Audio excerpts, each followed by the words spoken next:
So we're going to pick up with solving systems of inequalities by graphing. So let's go ahead and look at number 22. So our first equation here is in slope-intercept form. So we can go ahead and graph, go to -1. Our slope is 1 over 1. So we go up 1, right 1, up 1, right 1. Now with this one, it is greater than or equal to. So that means we're going to use a solid line to graph this here.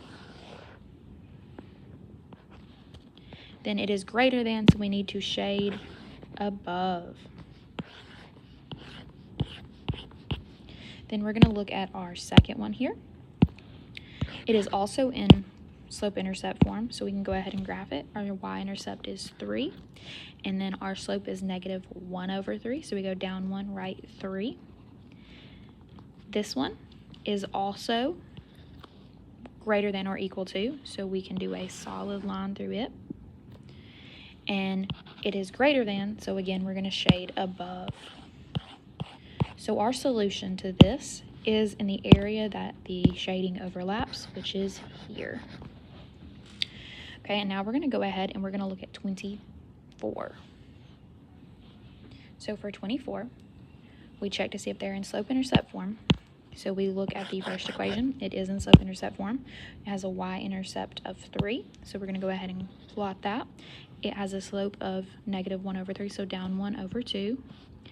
Now this one is less than or equal to, so we do get to use a solid line. But when it is less than, we shade below. So let's go ahead and shade this below. Make sure I shade all of that. All right, now we're going to look at the second equation. So our second equation is 3x minus 2y is less than 2. That is not in slope-intercept form, so we need to solve that for y. So I'm going to solve it for y by subtracting 3x on both sides.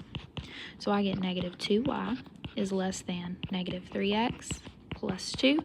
Divide everything by -2. Whenever we divide by a negative, we're going to flip our inequality, so y is greater than. Negative and a negative make a positive, 3 over 2x minus 1. So our y-intercept is -1. Our slope is up 1, 2, 3 over 1, 2.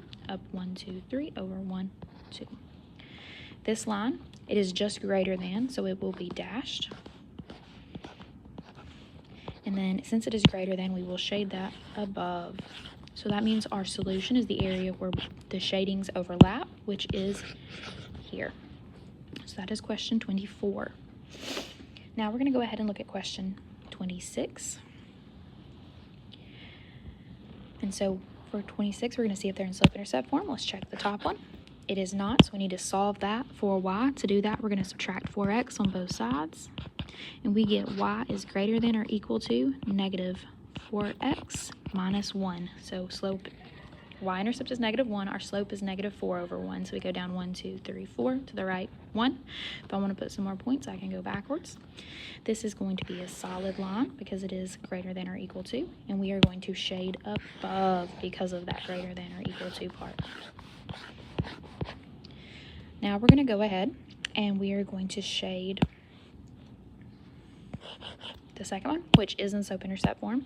Our y-intercept is 2. Our slope is -1, so go down 1, right 1, down 1, right 1. And this one is going to be a checked line because it is strictly less than, and since it is less than, we are going to shade below. So our solution is in the joint shaded region here. Last question is number 28. We're going to start with the first question. This is not in slope-intercept form, so we're going to put it in slope-intercept form by subtracting x on both sides. We get y is less than -x plus 2, y-intercept of 2. Down 1, right 1, down 1, right 1. This is going to be a dashed line because it is just less than. And since it is just less than, that means it is also going to be shaded below. Now we're going to look at the second equation, which is 4x minus y is less than or equal to 3. So for this one, I'm going to subtract 4x on both sides.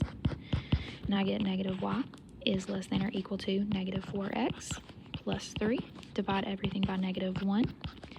When you divide by a negative, that inequality is going to flip to make y is greater than or equal to positive 4x minus 3. So our y-intercept is negative 3, and our slope is 4 over 1. And this will be a solid line because it is greater than or equal to. And since it is greater than, it will be above. So we will shade above the line. And our solution is this area located here. And that is how we solve systems of inequalities, by graphing.